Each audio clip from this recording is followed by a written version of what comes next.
When families come to see us in the sleep clinic for the first time, many tell us they've tried other approaches.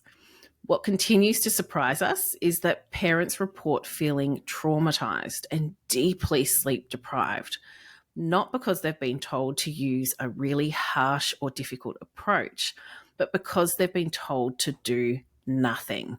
They've been told that their child's extreme sleep difficulties are normal, that any number of night wakes or tricky settles is acceptable, and that their job as a parent is simply to endure. These parents are often burdened with an extreme amount of guilt for seeking support for their child's sleep difficulties.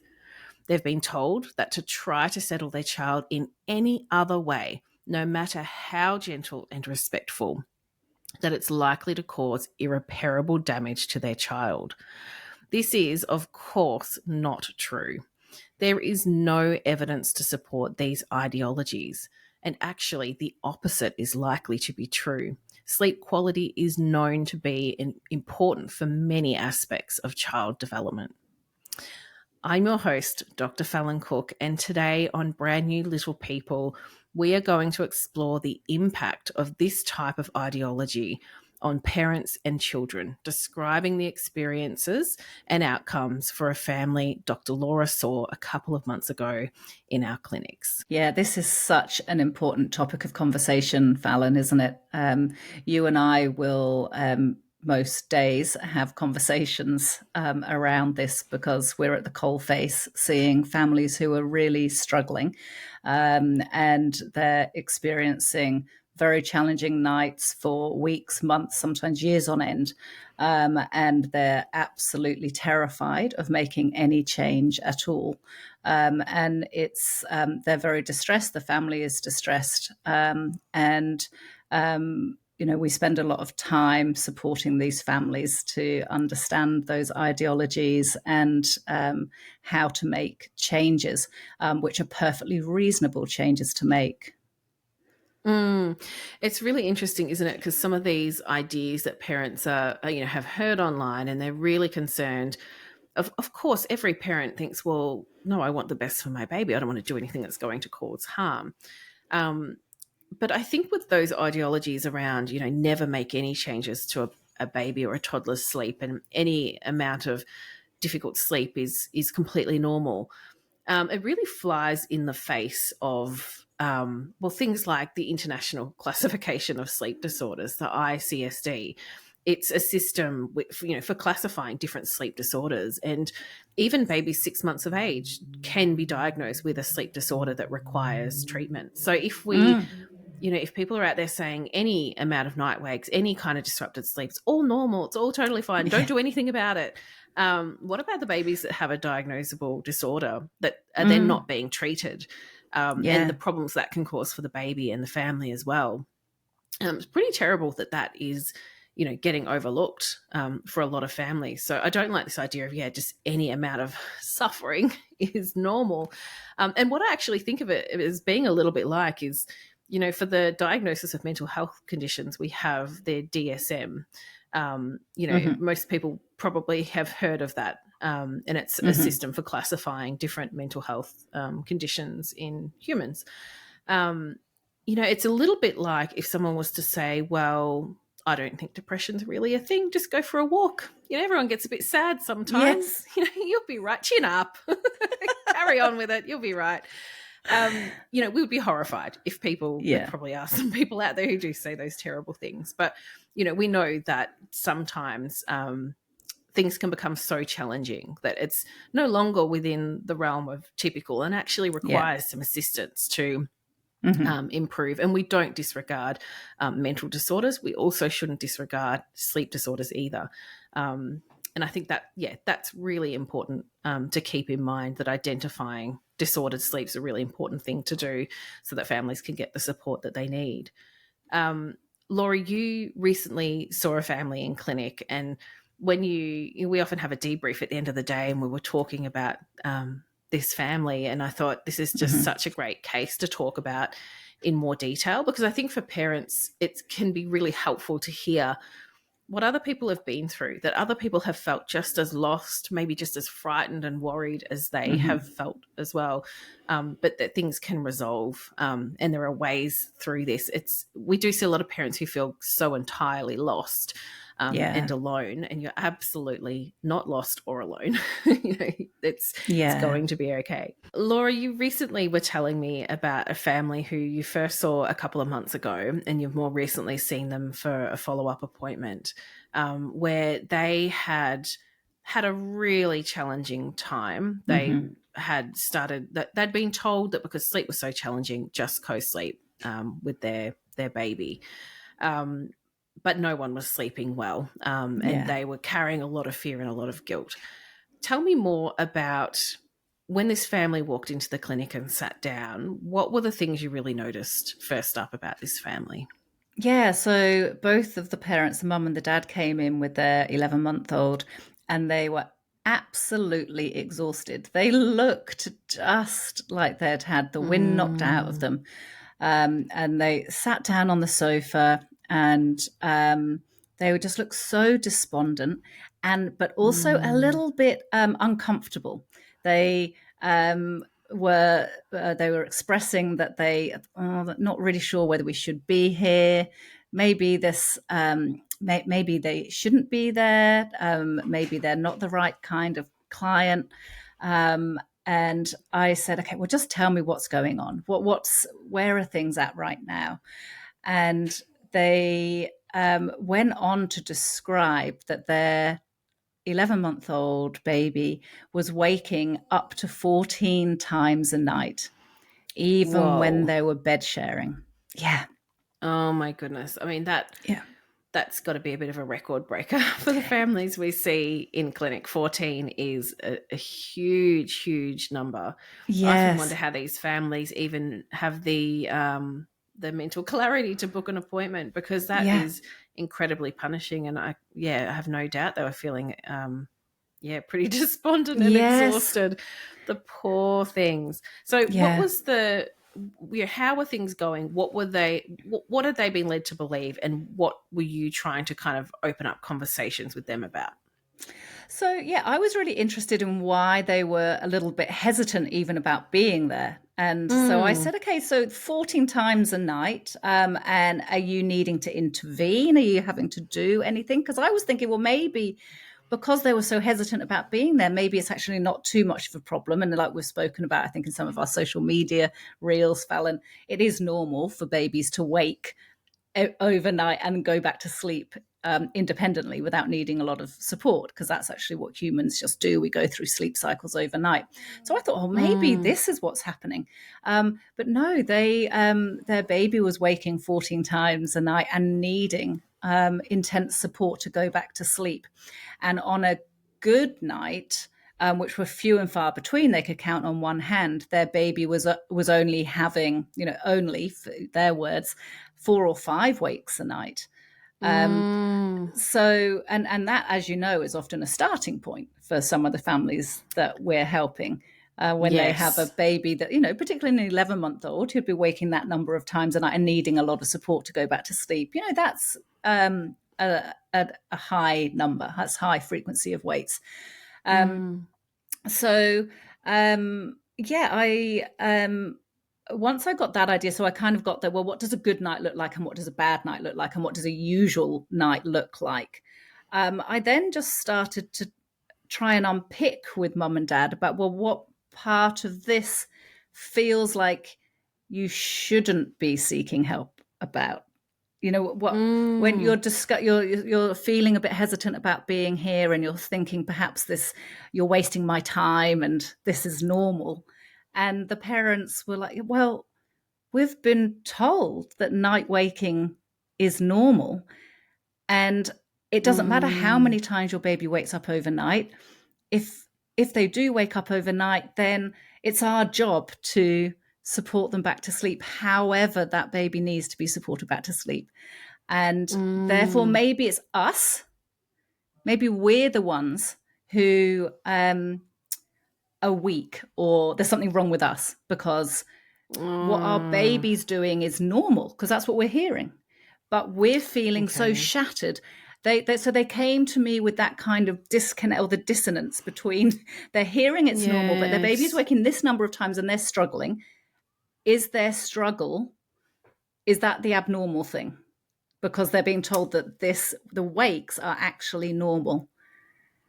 Okay. Yeah. So they would be feeling a lot of guilt because they're probably thinking, well, we've been told there's nothing wrong with our baby, that 14 night wakes or any number of night wakes is acceptable, and that our job is to just endure. Yeah. And I'm guessing just the approach was to wait for that to pass. Yeah.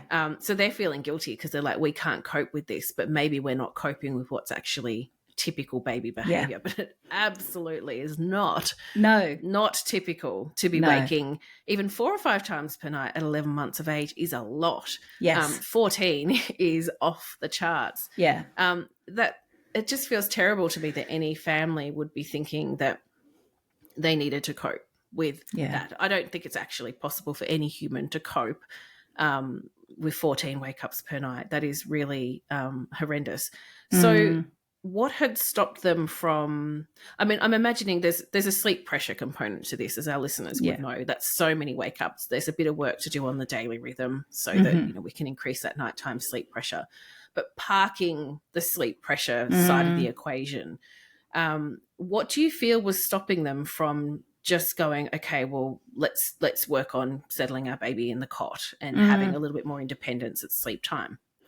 Well, it is interesting, Fallon, that when I asked them to take me through the history of what they've tried in the past, because I should say that this family are co-sleeping, but they didn't want to be co-sleeping. They had felt compelled to co-sleep because the baby's waking that many times a night.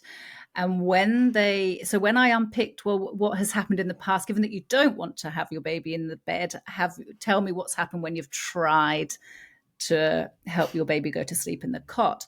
Both the parents became very tearful multiple times during this conversation, and they felt that to put the baby in the cot caused the baby to cry, and that they were traumatizing their baby by letting their baby cry at all.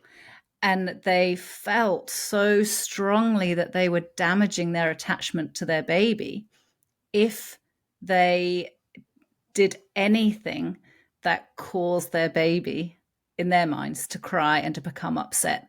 And so each time they attempted to settle their baby, even when they're settling the baby in their arms and then popping him down into his cot asleep, he would spring awake, be very upset, crying.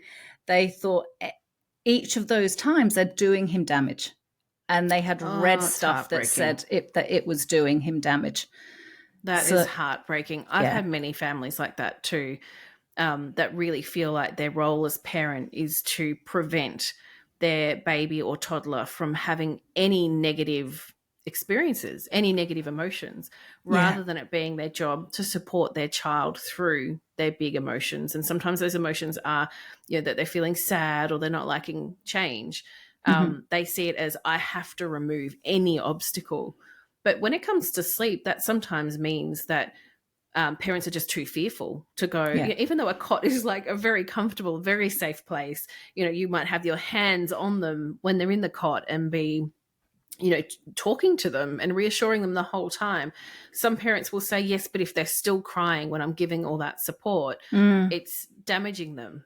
Whereas it's just such a strange thought, isn't it? We were talking about this a little earlier before we started recording, that 15 odd years ago, 10 years ago even, it was such a different landscape with sleep that if parents were having trouble with their settling their baby and getting a good night's sleep, they might go to their doctor or even a psychologist, who would just say, look, it's probably that they need to be settled in their cot, because once they do that, we know that sleep improves out of sight. And with very little kind of instruction or direction, a lot of these parents would go home and go, okay, well, I've been told it's perfectly fine, put my baby in the cot. Maybe we'll just give them a lot of padding and support and help them with, making that transition. But we'll just kind of keep working towards helping them get more comfortable in that space. And parents would approach that with no guilt, no shame, no no fear of harming their babies because they're like, Yeah. oh, this is what's actually going to help my baby be well rested and we're all going to Mm-hmm. do better. And then social media came along and Yeah. things got real noisy on the internet. And now Yeah. so many parents are just plagued with guilt about all sorts of things. But I think sleep in particular, if you're a Yeah. new parent being told that, choosing to settle your baby in the cot is going to harm them. I mean, Yeah. like how Yeah. devastating. That is just, It is. it's really awful. And Yeah. I think we feel really sensitive to that because we see the terrible impact that can have on families every day. Yeah.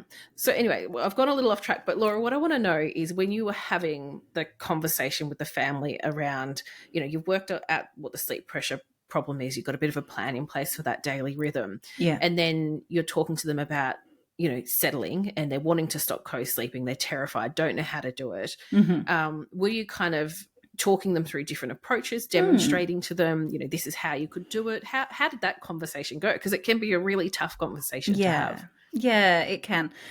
So I have a doll that I have in the clinic, which I can use to demonstrate to families what a settling approach might look like. Obviously, this family had their 11-month-old with them, but I wasn't going to start trying to settle him when he was very happy cruising around the furniture, having a lovely time with all the toys.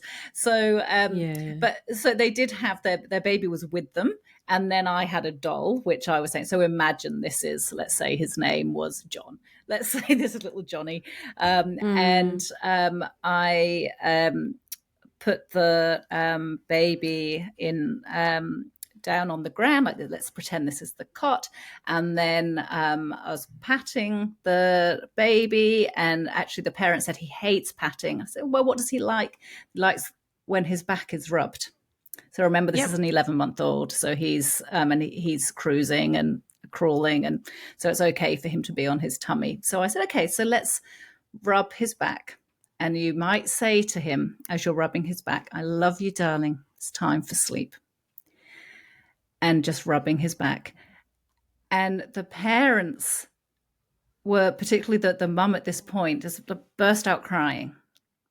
This, and I said, oh, tell me what's going through your mind as I'm doing this.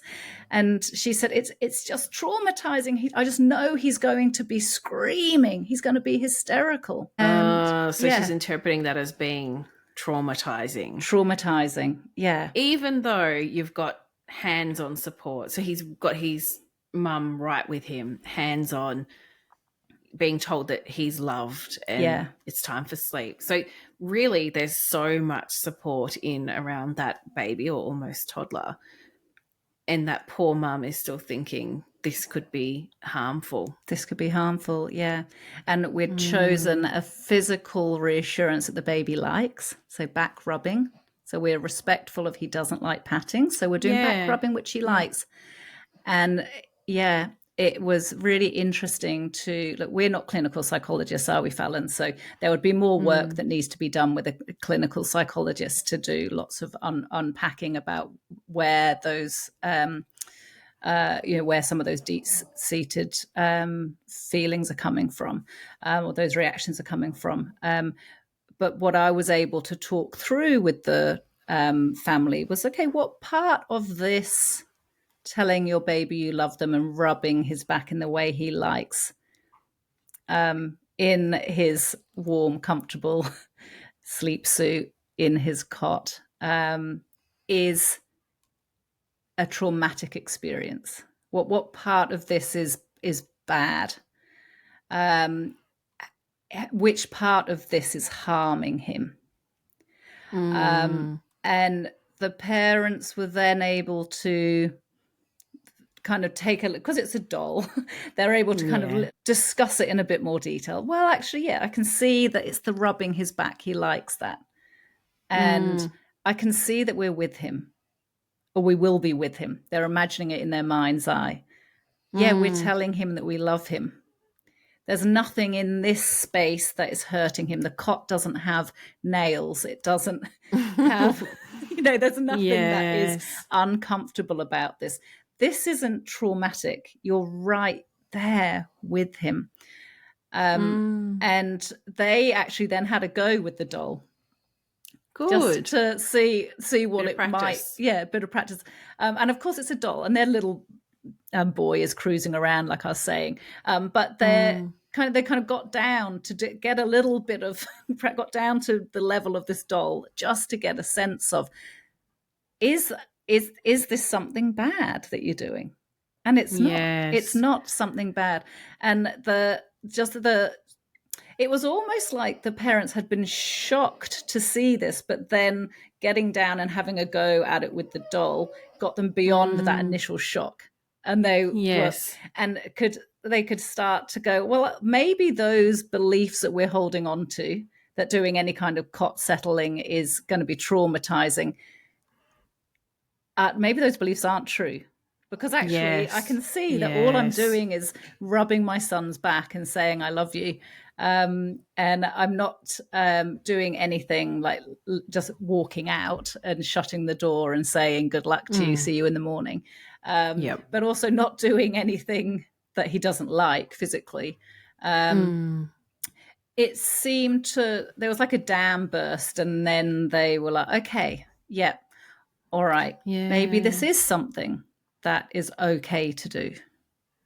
That whole process is amazing. And I'm so glad they had you to just show them in a very practical way that you can surround a baby with so much love and they're okay. It's okay. And I'm guessing, I mean, I can't wait to hear how the review appointment was with this family, but it would have, that conversation just would have opened that door to thinking, well, if he is surrounded by our love and we're right there with him, we're talking to him, we're telling him we love him, that maybe that's okay. Like, he might get upset, he might be cranky thinking, I don't like falling asleep here, what do you think you're doing? Yes. But that he can cope. He's not Yeah. frightened, he's not worried, because he's got the people he loves right with him. But tell me, when they came back for their review appointment, how had they gone? Because I think when we work with families, we often think, okay, that they have agreed that they're going to give this approach a try. Mm-hmm. It sounds like you got them on board with this idea of let's just give this a bit of a try. Yeah. How had they gone? Was it, horrendous for them? Did they manage to make some progress? Yeah. They made tremendous progress. They made Oh, tremendous progress. And yeah. when I saw them, we generally do our follow ups online. And when I saw their faces over telehealth, they just looked so different from how they had presented initially in the Oh, clinic. amazing. And they reported that their baby had gone from these 14 wakes overnight to just waking once or twice overnight. Oh my goodness. That Yeah. must have just been absolutely life changing Yeah. for them. I'm Yes. really keen to know, how did they go? The first sort of couple of settles, were they able to stick with the settling in the cot, or was it too much for them? Because we always say to families, if it's too much, stop and we'll reassess and, kind of talk about other strategies. Did you need to reassess, or how did they go? No, they went really well. They actually had chosen one of our very gradual approaches, which don't always work actually with babies that are that bit older, like 11 months old, when they're standing up. They can be a little bit tricky. They don't suit all bigger babies. But with this baby, it did work. And the parents decided that they would both be doing it together. Oh, And lovely. again, that's not always what parents choose. Sometimes, if there's one parent who finds crying harder to tolerate, they might stay out of the room for the first few settles and then come involved a bit later. But this family decided that they would support each other, and that they would, in a very practical sense, that they were in the room together. And they knew during the appointment, we'd worked out, well, how long might you do this back rubbing for before you need to have a little bit of a break and give your baby a bit of a cuddle and then carry on. So we'd put in quite a few circuit breakers and resets so that they would be able to persist. And they Yep. described that actually, by staying in the room with their baby, by keeping their hands on him, by giving him constant support, he actually responded really well. The sleep Oh, pressure was good. nice and high. And that first time they settled him, of course, it was hard because he's had months and months and months of going into the cot, waking up, and then being picked up and whisked into bed, like as if, oh yeah, Yeah. It's thank you for different. letting us. Yeah, it's different. They Big were change. persisting. Yeah. Mm. And he was cranky for that first settle, but they persisted. He did go off to sleep in the cot. They couldn't believe it. Couldn't believe it. I bet, yeah. And then that gave them the confidence to do it each time he woke again overnight. They had the agreement with each other that they wouldn't bring him into their bed anymore. That was something they wanted to move away from. So they were able Yep. to, because they'd committed to that, they committed to each time he woke overnight to give him the cuddles, any feeds that he was still having overnight, change his nappy if he needed to. But other than that, they would be using this one settling approach. And they found that each time they used it, it got easier and easier. Amazing. That's so fantastic. And how were things then? So I'm imagining, well, you've said, sleep improved. You got to a point of just waking once or twice overnight. Often that has so many flow on effects. Did they feel like that process was traumatizing or had resulted in other negative outcomes? No, and I think this is really interesting because they were so convinced that they would be traumatizing him, that they were being vigilant to any signs that they had done him damage. So they Yes. were really watching him like a hawk to make sure that they would pick up on any change in his behavior that would indicate that they should stop. Because they'd chosen this more gradual approach, they knew it was going to take quite a few weeks until things were, where they wanted it to be, i.e. just waking once or twice a night. And so they were all ready actually to stop as soon as they started. We'd built in, like I said, lots of circuit breakers. But because they were even though during the appointment they were in tears and they were on board with knowing that they needed to change something about the sleep, they again, all the way through that initial appointment, we kept coming back to, but are we going to traumatize him? Are we going to be doing something damage? Surely this is normal. Are you sure that there's something wrong with him waking 14 times a night? Because we've heard so much that it's okay. That they then were blown away when the day after the first settle, that as in they'd used that settling approach, and he had stayed in his cot all night, albeit waking up multiple times overnight. You don't go from 14 down to none overnight. Yeah. In the morning, their son woke up smiling and happy and making eye contact with them and giving them cuddles and slobbers on their faces, and still was looking to them for support and comfort all during the day. And they could see, oh, actually, he's fine and he still loves us, even though we settled him in his cot. He still loves us and we still love him. And they weren't seeing anything that would suggest that the attachment had somehow been broken.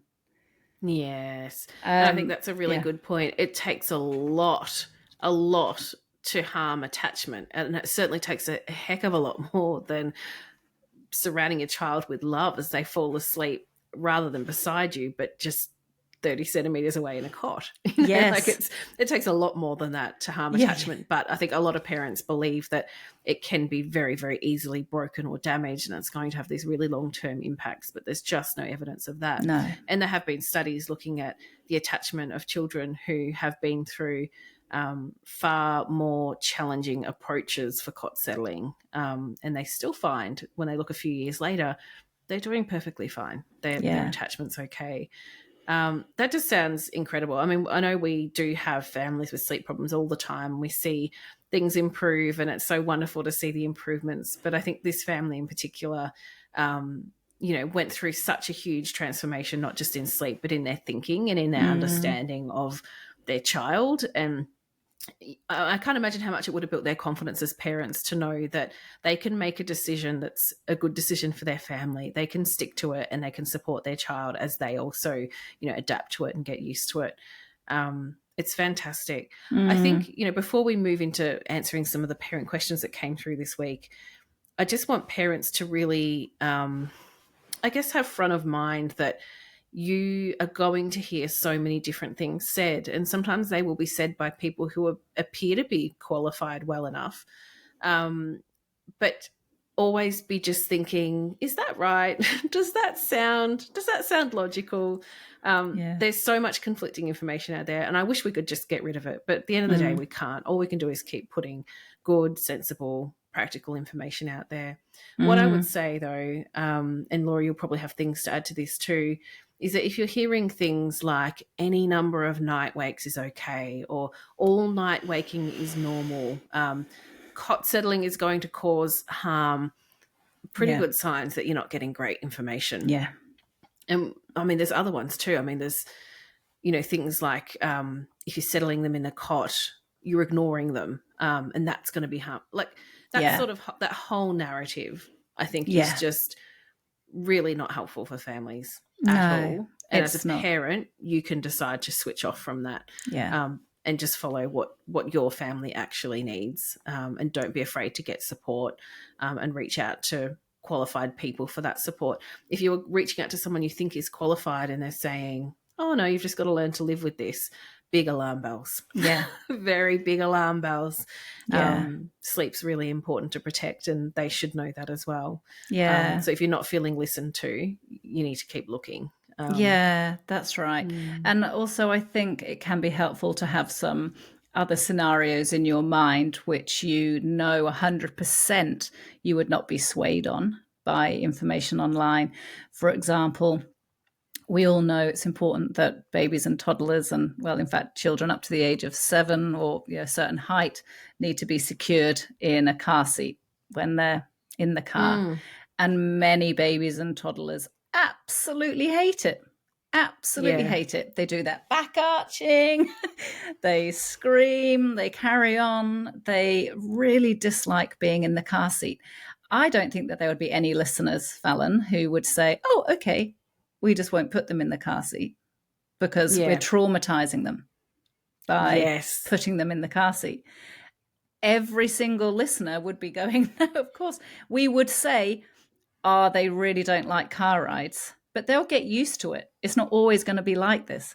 They would they would not be saying, well, I'm not going to put my baby in a car seat because it's traumatizing. And yet these babies will scream blue murder as if you're trying to extract a kidney through their nostril. It's it's such a good example, isn't it? Of like, there are times as a parent when your child, doesn't want to go in the car seat. They absolutely crack it. But we don't go, oh no, we can never take them anywhere again. We're never going to be able to go in the car again. Damn, how are we going to manage that? You go, how am I going to support my child to get used to this? Maybe one parent rides in the back, or maybe we try some different toys that might help keep them distracted. You troubleshoot it. You don't remove the obstacle, because it's impractical to never put them in a car seat.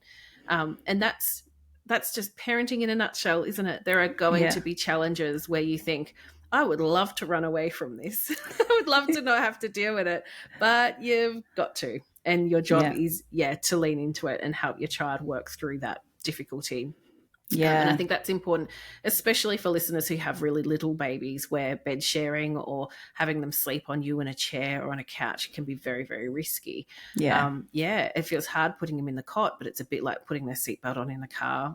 It's got to be done. We want to minimize risk. We don't want to lose babies. We definitely do not. No, absolutely. So we've gone to some very deep places, haven't we, Laura? So I definitely want to say, if you are grappling with some of these things, if you have some big fears, some big concerns, you're anxious, you're feeling depressed, or you just feel like you're not coping, please talk to your GP, get a mental health care plan, go and see a psychologist. There's great supports available to help you work through some of these things. And if you need more immediate support, absolutely call Lifeline. We'll pop a link and a phone number in the show notes as well. Yeah. Well, shall we talk through some of these parent questions that have come through? We've got some great ones, Laura. Yeah, we have. So our first question is from Katie, and Katie describes how her little one responded so quickly to being settled in his cot. She says that they found he settled much faster when they wandered away from his cot at bedtime. And Katie wonders why this is. Yeah, it's a really good question, isn't it? Because like in the example we've just talked through, some babies are like, if I can see mum and dad and their hands are on me, I'm good and I'm okay. Yeah. Others will just be like, absolutely not. If I can see you, you are going to be settling me. It just comes down to temperament. I would say some babies, if they can see a parent, they go, well, I'm going to get really cross until you come over here and do the settling for me. Sometimes when we step out of their space and they can't see us, and it's only really, really briefly, you're just kind of experimenting.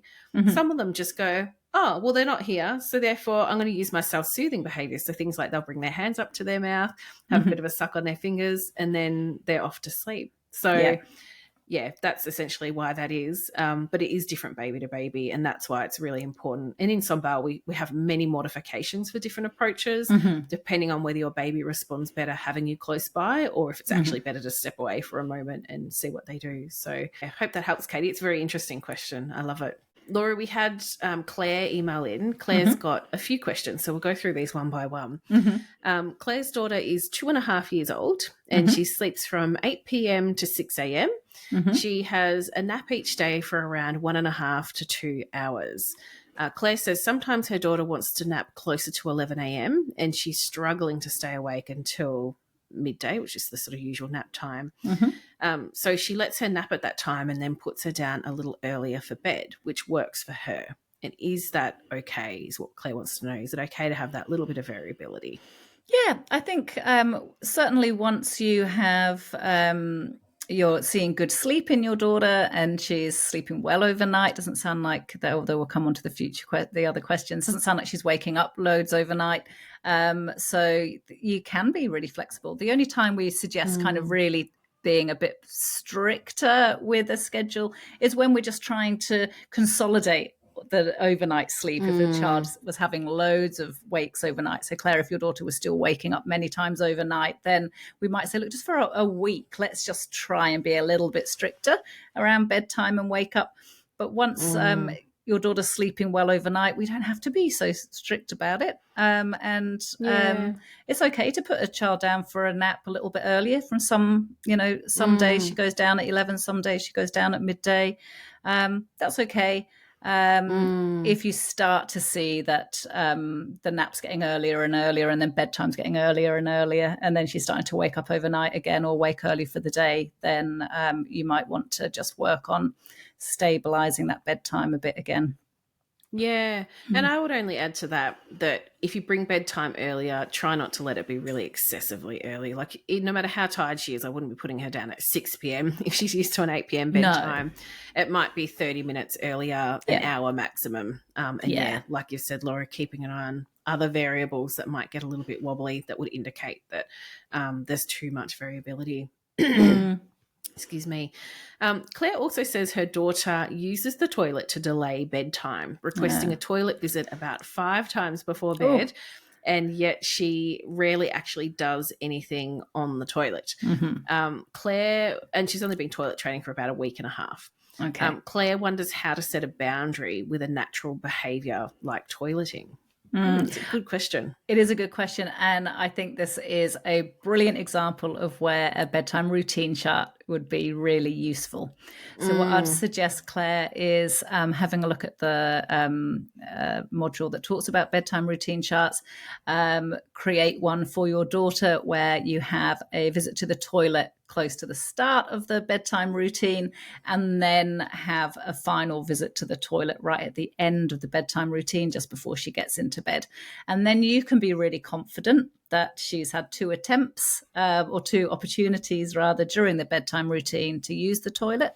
And then it's much easier for you as a parent to say, you've just been to the toilet, you don't need to go again. And then if you wanted to, you can use stickers to reward her getting into bed at the end of the bedtime routine. Do you have anything to add, Fallon? No, I think that's a great idea. 2 opportunities is plenty. If it kept being a really persistent problem, of course, just have a chat with your GP if you're having persistent difficulties with toilet training and lots of requests for the toilet. It doesn't hurt just to get things checked out. But yeah, a good way to put a cap in any bedtime behaviour is to just build it into the routine. In Sombal, use that routine chart template and yeah, it works for so many different things, even, extra stories or I need another drink or let me tell you about the meaning of life, Mum. Claire also wonders how she can get her daughter down for sleep earlier in the evenings. She tried to cut her nap to just 30 minutes on a particularly busy day, but her daughter still didn't fall asleep until 8 p.m. What would we suggest? Look, as you've probably heard us say quite a few times, Claire, in this podcast, it really, when we think about making a change to a daily rhythm, we really need to do it for a whole week before we see an impact. So you've tried to reduce the nap just for one day and you didn't see a effect on that night's sleep. I wouldn't necessarily expect there to be an effect on that night's sleep. No, it would be either. Across a whole week of doing that you would start to see an effect. So yeah. And maybe not starting with 30 minutes, but since the nap's normally an hour and a half to 2 hours, it could even be, some parents will just start by capping it at an hour and a half. Yeah. And then seeing how bedtime's going and then maybe trimming it to an hour and seeing, so you'll kind of get an idea of how much you can trim it by and how early a bedtime might become. Great questions. And I love that we're getting some toddler questions through because they are my favourite to answer. Yes. That was so interesting. So yeah, good luck, Claire. Good. Laura, Sammy had a question, just a short little one. She says, actually, I don't know Sammy's gender. So they say they have a 6-month-old who is having persistent difficulties with false starts. Sammy would like to know more about what causes these and how to resolve false starts. So big question. It is a big question. So false starts are... they normally happen, or they always happen, at the start of the night, and often after one sleep cycle. Spring awake. Yeah, so they wake up, you pop your baby down, they seem to be asleep, and then half an hour, 45 minutes later, however long their sleep cycles are, they're bang wide awake again, and then you have to settle them again. It can be even earlier. If sleep pressure is really low, sometimes it's 10 or 20 minutes. They don't even get into a sleep cycle. So that's true, yes. They're the painful ones. Yeah, they are. So normally it's a really good sign that sleep pressure is not quite high enough when you're popping them down at the start of the night. So one of the things I'd be looking at, Sammy, is just what the daily rhythm is for your baby. And it may be, like at 6 months old, perhaps they might be, if your baby is having 3 naps, for example, they might be ready to drop down to 2 naps. And then that means that there's just a little bit longer awake before the start of the night, and which means the sleep pressure is a little bit higher. And you should find then that your baby stops having those false starts. Yeah, so work through the unique sleep needs chapter so you can really establish what their sleep needs are and start to think about that daily rhythm. Because, beyond a shadow of a doubt, when there's false starts, there's a bit too much day sleep happening there and a little bit of work to do on that daily rhythm. But really glad we've got Sammy in Sombel and really looking forward to hearing how that pans out. So keep us posted. Now, we've got a couple more questions, a couple more meatier ones. Laura, do you want to read out Lena's question maybe? So Lena has a 6-month-old as well, like Sammy, and her baby has a history of reflux. He prefers contact napping, bed sharing, and feeding to sleep. Lena and her partner are currently making the transition to their baby sleeping in the cot rather than bed sharing. So Lena writes that her baby has a 14-hour sleep need, has 3 naps a day, totaling somewhere between 3.5 and 4 hours during the day, leaving around 10 hours at night. So Lena writes that for the first settle of the night, he takes about 45 minutes of loud crying to fall asleep in the cot. usually after being fed and rocked to sleep in my arms first and then placed down after multiple attempts. Then he wakes up at least 5 or 6 times a night and wants to be fed back to sleep. Oh, Lena, you must be shattered. Ouch. So Lena asks, maybe we take these one at a time, Fallon. Yeah. Lena's first question is 45 minutes to fall asleep at the first settle too long? Yes, it's too long for anyone. Yeah. Even if you were an 80-year-old man, 45 minutes is too long to fall asleep. It's a really good sign that the body's just not quite ready for sleep yet. I would be thinking about even just noting down what time your baby usually falls asleep, Lena. So make a note of that over the course of a week, or if you've been keeping a diary, have a look back over it. That's your new bedtime. That's when you're going to start settling him. So if you're starting to put him, down for sleep at 7:15 and he's always falling asleep around about 8 p.m., 8 p.m. will be the new bedtime. You're much more likely to have an easier time of things. But I'd say there's some confusion happening there. We always have to think about things from the baby's perspective. He's thinking, well, I fell asleep in your arms. Now you're putting me in the cot. I really want to be in your arms. So that can exacerbate the crying because he's thinking, well, maybe if I just cry a little harder or a little longer, I'll be held or fed back to sleep again. And maybe I'll stay in mum's arms this time. So there could be a bit of confusion there. And last thing I'll say is just that sometimes they think, I'm not going to fall asleep because I know you're going to put me in the cot and I hate that feeling of waking up where I don't want to be. So they will really fight falling asleep. So that could be part of it too. So maybe shifting bedtime and then just having one approach. Don't do the feed or hold to sleep. Maybe it is just working on the cot settling to just make it really, really clear. This is just how we do it, because I think there could be some confusion impacting things. Yeah, and I think it's a useful piece of advice, Fallon, for listeners to know that cot settling is about your baby falling asleep in the cot, not falling asleep in your arms and then going into the cot. And I wonder if perhaps that's the next step that Lena needs to take with her baby. So she wants to transition away from bed sharing for him sleeping in the cot, and so she's getting him to sleep in her arms and then putting him in the cot. That's not quite cot settling. It's definitely sleeping in the cot, but not going to sleep in the cot. So that would be what you need to work on. All the difference in the world. Yeah. So we might have answered some of her follow-up questions. Her second question is, I'm still doing feed to sleep contact naps in the day. Is that okay, or am I making nights harder for him? Look, there are some families that will do contact naps in the day and then an entirely different settling approach at night. And it can work. But I think in Lena's case, it's not working, and it probably is contributing to those nights being really hard because he's thinking, well, sometimes I'm allowed to do that. Yes. Why can't I do it now? And he doesn't understand that there's different rules at different times of day. Yeah.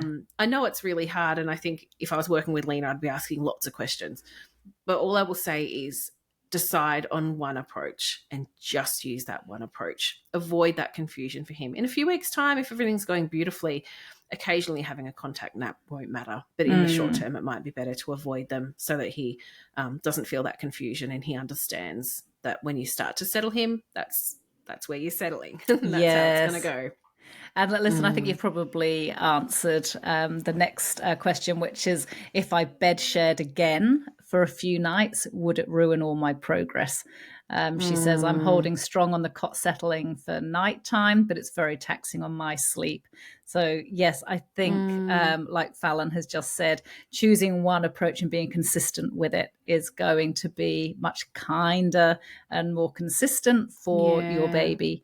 If you sometimes bring him into your bed overnight and sometimes don't, he's just not going to know why sometimes that happens, and he might be looking for the magic button that he needs to press that means that you'll bring him into your bed overnight. And then you just get a lot of crying. I would also say, Lena, be really sure that he's in the right daily rhythm, because if you're still getting a lot of night wakes and you've done some work on settling, could it be that sleep pressure isn't high enough, or the daily rhythm's just a little bit off? That's actually making it really, really hard. So just make sure you've worked through that unique sleep needs chapter And definitely work through the chapter called The Psychology of Sleep, because that's going to explain a lot to you around the factors that are going to contribute to it taking a really long time for a baby to adapt to cot settling. You might find that quite helpful. Yeah. And Lena's final question is I'm also trying to get him to sleep in his own room. Is that too much for a Velcro baby? She calls him a Velcro baby at this age. They're just in an adjacent room. And Lena says that she goes to him as soon as he calls out. It's an interesting question. I'm kind of stumped because I could be talked into either way. I think if he gets a lot of comfort from having you nearby, you might have an easier run if you just set up a spare bed beside his cot in his room and you can just kind of reach over and reassure him as you need to. And he might find that really comforting. So it could make the cot settling and the persistence with cot settling a lot easier overnight. But then on the other hand, for so many families, it does go so much better when there's a little bit of space between the baby and the parents. You're only in the next room. Yeah, I'm really on the fence with that one. I think it would depend a bit on his temperament. Is that what you'd say, Laura? Yeah, I think it comes back to the Katie's question at the beginning, where she had found that her baby settled more easily when she walked away, and that suits his temperament. But perhaps for Lena's baby, since she describes him as a Velcro baby, and that's her terminology, it's a sweet analogy. Maybe he would actually cope better with you by his side. It really does come down to temperament. Yeah. Oh, good luck, Lena. It sounds like you're dealing with a lot, but just know that, he's 6 months old, and once they make this big adjustment, everything improves. It gets so much easier. And it sounds like you're doing a stellar job. So keep up the awesome work and send us an update. We'd love to know how things are going. And as with any of our families, if you're really stuck, there are coaching calls. So if you just think, I think I'm on the right track, but I'm doubting myself a little bit sometimes, a coaching call can help to just get rid of all of that uncertainty. We make sure you've got a really clear plan, and we know that we're setting you on a path to success. So do keep that in mind. And the last email we have, Laura, is from Amanda, who has 3 questions. Amanda's 14-month-old daughter has around about an 11.5-hour sleep need. She's gone from waking 4 to 7 times per night and needing to be fed or rocked back to sleep to now waking 1 to 4 times a night just briefly. So a good move in the right direction. That's really good. Yeah, well done. She takes 5 to 15 minutes to fall asleep independently at the start of the night at about 8 p.m. and she wakes up around 6 a.m. She has a midday nap of 1 hour 20 minutes to 1 hour 40 minutes. Recently, she has sometimes been able to sleep an additional 15 to 30 minutes in the morning. So Amanda's questions are, does the additional morning sleep indicate a higher sleep need than initially calculated? There's lots of things to consider there. There's lots of things to consider. Amanda, well done. Brilliant for moving from 4 to 7 wakes a night to just between 1 and 4. And the wakes being much shorter than they used to be. I would actually, before we start thinking about adding a bit more sleep to the morning time, I'd be really trying to get your daughter down to even fewer wakes than that. Because still, some nights there being 4 wakes at 14 months of age, that's a lot. And I would be thinking, let's just hold that wake up time steady just for about a week so that you can see if you can start to get more nights where she's only waking once or hopefully not at all. And then look at seeing once she's having consolidated, good restorative sleep overnight, can you let her sleep in a little bit longer and it not reintroduce night wakes? And if she can, brilliant. Do it in 15-minute increments. Given that she's got quite a low sleep need of 11.5 hours, I'd be moving wake up perhaps to 6:15 for a week, see how you go. Then move to 6:30, see how you go. But if she starts to wake up overnight again, then I would be going, oh, right, no, we've got it right.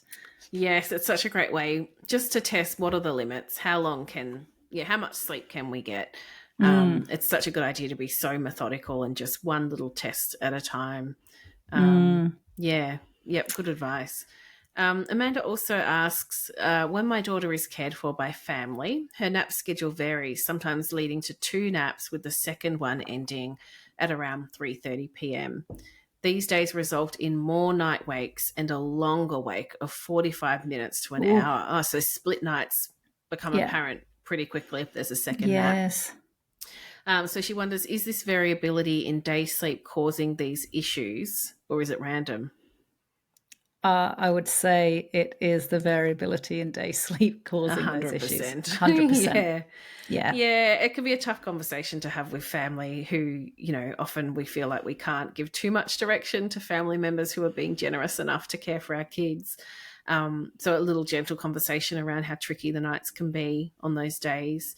And Mm-hmm. maybe giving them some strategies to keep her awake so that she just has the one nap. They might Mm. need some tools. Maybe it's a colouring, 14 months, maybe not colouring in book, but Yeah. it could be something new and novel that they can give her or play with her to help it just be the one nap. Yeah. Um, and finally, she says when her daughter wakes at night, she cries, sits up, or stands in the cot, and requires assistance to lie back down. Is this normal, and will it resolve over time? Mm. Yes, it is normal for babies and toddlers to stand up when they wake overnight. Um, what we generally advise is not to rush in straight away to lie your daughter back down, because it's only with practice that she's going to learn to be able to get herself back down. And if you run in too soon, she's never going to be practicing that skill. So Mm, what we want is for her to get a bit bored of standing up, because then she finds she has to wait for a couple of yes. minutes for you to come in. Well, that's just really boring. And when we know her sleep pressure's high, she's going to be so tired that she's going to go, "Oh, well, what's the point? I'll just stay lying Yes. down, put myself back to sleep." Yeah, absolutely. At the moment, she's probably thinking, this is great. If I wake up, I spring up and mum comes in and she gives me this little cuddle and puts me back down. So, yeah, Yeah. you're right. They almost need to feel a little bit of frustration like, oh, I've stood myself up. This is kind of annoying. I'm tired. Where's mum? It just only has to be a few minutes. But then they just go, oh, actually, it's, pretty boring, not worth doing. This sounds like you're doing a fabulous job, Amanda. You've come Yeah. so far. A few little tweaks, and you're going to have a great sleeper on your hands. Mm. Um, just to close off this episode, I want to say a huge welcome to all the new Sonbell members. It's been another full on week with so many new members, and it's just so fantastic to be welcoming new families. We have had the most glorious, beautiful emails come through from families who have taken the time to tell us how much Sunbell has changed their lives and how much they appreciate our time and the podcast and the support that we give to families. We've been absolutely flat out in our clinics as well. And we just want to say how very grateful we are for that feedback. You've got no Mm. idea the difference it makes after a tough day in clinic to Yeah. open the email and have people saying wonderful things. It's just beautiful. We appreciate all of you so much, and you're all just doing such a fantastic job. If you love our podcast, please hit that subscribe button. Give us a 5-star review. We'll love you forever. And we're putting lots of work into our social media account. Gosh, it's a lot, but Yeah. we're working really hard to bring you really good, useful bits of information on social media. So go and follow us on Facebook or Instagram, or TikTok even. We actually sometimes show up there too. So yeah, thank you everyone for listening in. And if you're a Sonbell member, remember that you can submit your questions. You're not alone. If you've signed up and you're feeling a bit overwhelmed, what is it that's overwhelming you? Let us know and we can talk about it on the podcast, because we're here to make sure that everybody gets what they need, gets better sleep. And we're always here to listen and, to help. So have a great week, everyone, and you'll hear from us again next week. Thanks, everyone. Bye-bye.